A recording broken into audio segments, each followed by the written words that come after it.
حضرت برا رضی اللہ عنہ سے روایت ہے، انہوں نے فرمایا ہم ایک جنازے میں رسول اللہ صلی اللہ علیہ وآلہ وسلم کے ساتھ تھے۔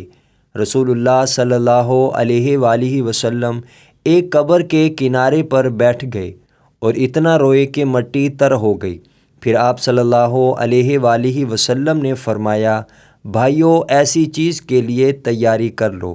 سنن ابن ماجہ حدیث نمبر 4195۔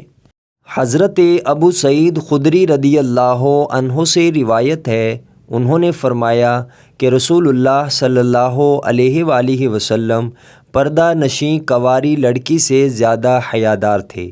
اگر آپ کو کوئی بات ناگوار گزرتی تو چہرہ مبارک پر اس کے آثار ظاہر ہو جاتے تھے۔ سنن ابن ماجہ حدیث نمبر 4180۔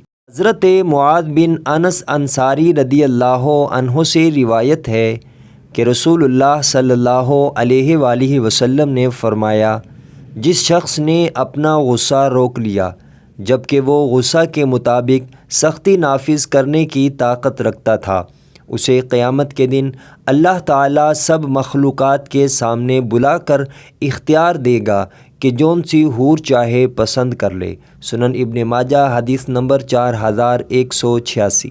حضرت ابو موسیٰ اشعری رضی اللہ عنہ نے حضرت عبداللہ ابن مسعود رضی اللہ عنہ سے کہا، آپ وہ حدیث جانتے ہیں جو نبی کریم صلی اللہ علیہ وآلہ وسلم نے حج کے دنوں وغیرہ کے متعلق بیان کی؟